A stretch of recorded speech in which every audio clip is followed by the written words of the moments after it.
Hello friends, कैसे हो दोस्तों। नमस्कार।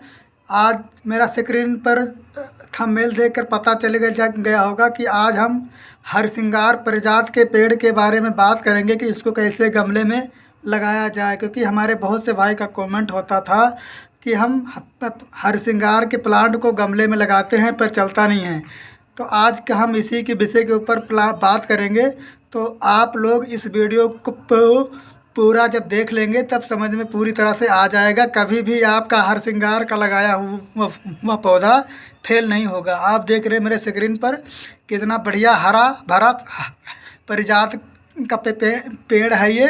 तो आप भी अपना पौधा इस प्रकार से हरा भरा कर सकते हैं। तो आज हम इसी के ऊपर स्टेप बाय स्टेप बात करेंगे, जो कि आप लोग समझ लेंगे तो पूरी तरह से कभी भी फेल नहीं होगा। और इसके खाद के बारे में भी बात करेंगे, कौन सी खाद की रिक्वायरमेंट होती है। तो साथियों, हमारा चैनल गार्डनिंग लाइफ को अगर पहली बार देख रहे हैं तो प्लीज़ आपसे रिक्वेस्ट है कि इसको सब्सक्राइब कर लें, ताकि गार्डनिंग से रिलेटेड, पेड़ पौधे से रिलेटेड वीडियो आप तक पहुंचाते रहेंगे और नई नई जानकारी देते रहेंगे। तो देखिए दोस्तों, इस स्क्रीन पर जो प्लांट दिख रहा है ये पीछे 1.5 साल पुराना हमारा प्लांट है, जो कि इसको मैंने नर्सरी से 50 रुपये के रेंज में लेकर आए थे। उसके बाद इसको लगा दिया था गमले में, और आप देख पा रहे होंगे कि कितना बढ़िया हरा भरा है मैं बिल्कुल। और ये बिल्कुल फूल देने की स्थिति पर है। अगर इसकी गमले की साइज़ की बात करें तो साथियों, मेरा ये 12 इंची और जो 10 इंची का गमला आता है नॉर्मल साइज़ का, ये बिल्कुल सेम वही साइज़ है। कोई ज़्यादा बड़ा गमला नहीं है। तो आप इसको बड़े गमले में लगा सकते हैं। जितना ही बड़ा गमला आपका होगा उतने बढ़िया इसका बेनिफिट रिजल्ट, और इसकी जो कलियां हैं वो ज़्यादा मोटी और बढ़िया घनी, और पेड़ भी घने होंगे। ये हर्बल प्लांट होता है साथियों। हमारा हरसिंगार इसको फूल से लेकर पत्ते तक ये बहुत ही उपयोगी होता है। इसका फूल शंकर भगवान को और माता जी पे चढ़ाए जाते हैं, और बहुत ही बढ़िया इसको नाइट जैस्मीन के नाम से भी लोग जानते हैं, क्योंकि ये फूल हमारा रात को 4 बजे जो खिलता है और सुबह खिलने के बाद पूरी तरह ज़मीन पर ये गिर जाता है। बहुत ही मनमोहक दृश्य होता है उस समय का। तो इसका जो ट्रीटमेंट होता है, क्योंकि ये इसका लोग पत्ते भी यूज करते हैं जिसको प्रॉब्लम होता है गठिया बाई वगैरह में, तो इसको हरसिंगार पारिजात का जो पत्ता है इसको लोग यूज करते हैं। वैसे साथियों, अगर बात करें तो ये बहुत हार्डी प्लांट होता है। ये एक तरह से माना जाए तो पूरा ये एक तरह से वृक्ष के रूप में होता है। बहुत बड़ा पेड़ बन जाता है, लेकिन ये अगर ज़मीन में लगेगा तो अगर इसको तो गमले में लगाने हैं तो इसके कुछ सावधानी होती है। अगर वो प्रक्रिया आप साल भर के बाद अपनाते हैं, 6 महीने बाद, तो आपको कभी भी दिक्कत नहीं आएगी, और पूरी तरह नीचे से ऊपर तक इसके फ्लावरिंग करता रहेगा।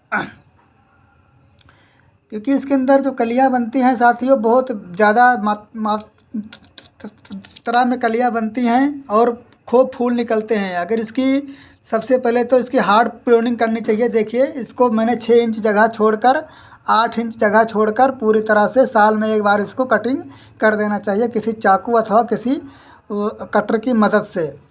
जितना आप इसकी कटिंग करेंगे उतना ज़्यादा ये घना हो जाएगा, और नीचे से बिल्कुल सोल्ड मिट्टी रखनी चाहिए, क्योंकि ये धूप सहने की पूरी इसको क्षमता रहती है। तो ये पूरा इसको आप धूप में रखेंगे तो बहुत बढ़िया रिजल्ट निकल कर सामने आ जाएगा। कटिंग के बाद जब आप कटिंग करेंगे तो देखना इसके अंदर सैकड़ों ब्रांच निकल कर सामने आ जाएंगी।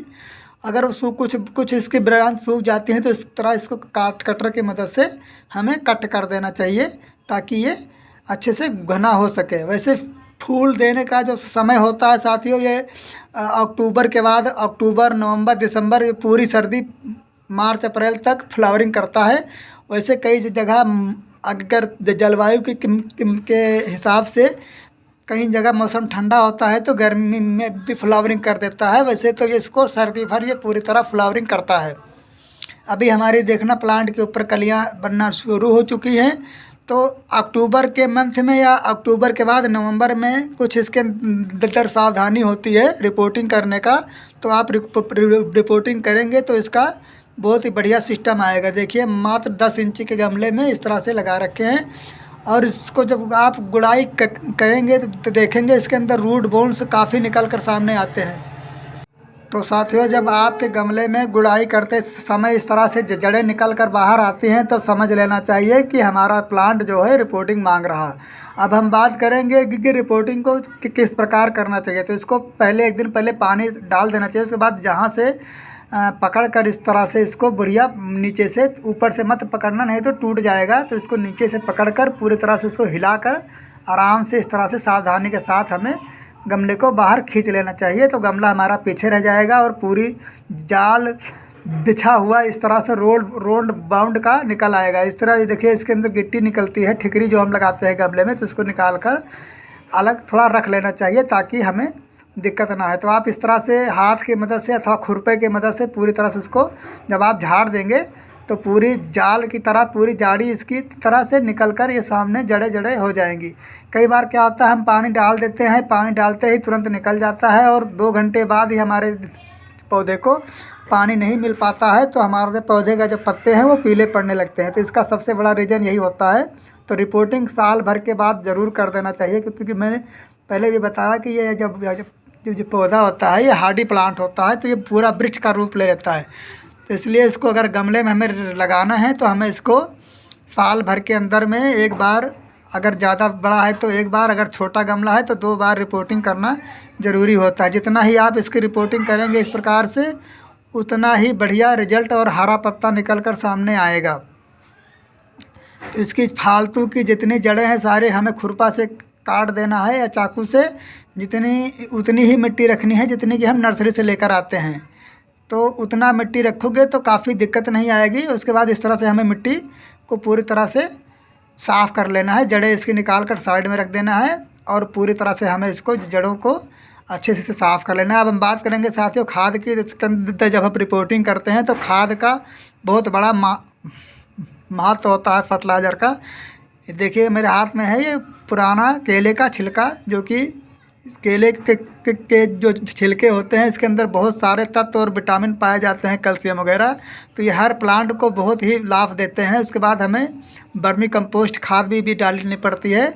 और आप ये जो देख रहे हैं ये हमारे हाथ में ये सिंगल सुपर फास्फेट का है, NPK के कुछ दाने हैं पोटास के। तो आप इसके अंदर 1 चम्मच बड़ा पोटास खाद यूज कर सकते हैं।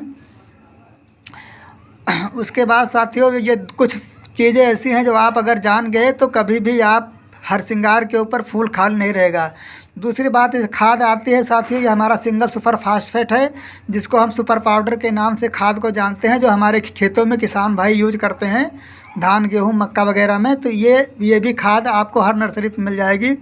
उसके बाद चलते हैं साथियों, लास्ट की खाद की बात करेंगे। ये हमारा है थोड़ा सरसों की खली है। हम एक गमले की बात कर रहे हैं, अगर आपने ज़्यादा गमले रिपोर्टिंग करने हैं तो अपने हिसाब से आप डाल लेना है।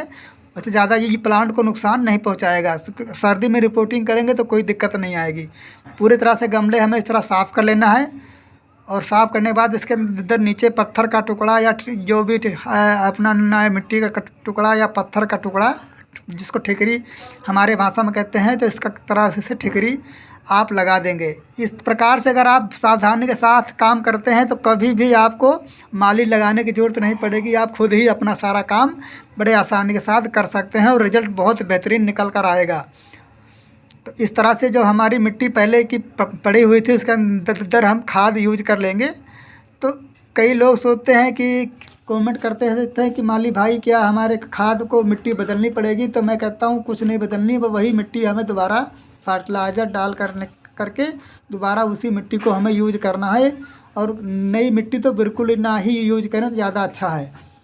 तो इस प्रकार से अगर हम सारे मिट्टी यूज करते हैं, उसके बाद उसको भर देंगे गमले में। गमले के भरने के बाद इसके अंदर इस प्रकार से हमें थोड़ा सा पानी डालना है। पानी डालते समय ये चीज़ ध्यान रखें कि हमें पानी ज़्यादा ओवर वाटरिंग नहीं करनी है, गमले से पानी बाहर ना निकले। देखना आप गैस करना कि 5 मिनट बाद सारा हमारा गमला पानी नीचे को खींच लेगा। अगर नीचे से पानी खींच करके जो होल है उससे बाहर निकल जाता है तो समझ लो कि हमारा बिल्कुल ये रिपोर्टिंग क्लियर है, कोई दिक्कत नहीं है, बिल्कुल इतना टन है। तो इस तरह से अगर रिपोर्टिंग आप करते हो तो इसको कुछ दिन के लिए हमें सेमी शेड में रख देना चाहिए, छाँव में, ताकि छाँव में रखने से पूरी तरह से रूट बाउंड हो सके। छाँव में 10 दिन रखने के बाद इसको पुनः हम दोबारा धूप में रख देंगे। दोबारा धूप के रखने के बाद इस तरह से देखना आप, एक 19-19 MPK आता है, आप उसका भी थोड़ा सा स्प्रे कर सकते हैं, या चावल का पानी और थोड़ा शैम्पू मिलाकर भी स्प्रे कर सकते हैं। बिल्कुल आयन के पत्ते आपके चमकदार हो जाएंगे और इस प्रकार से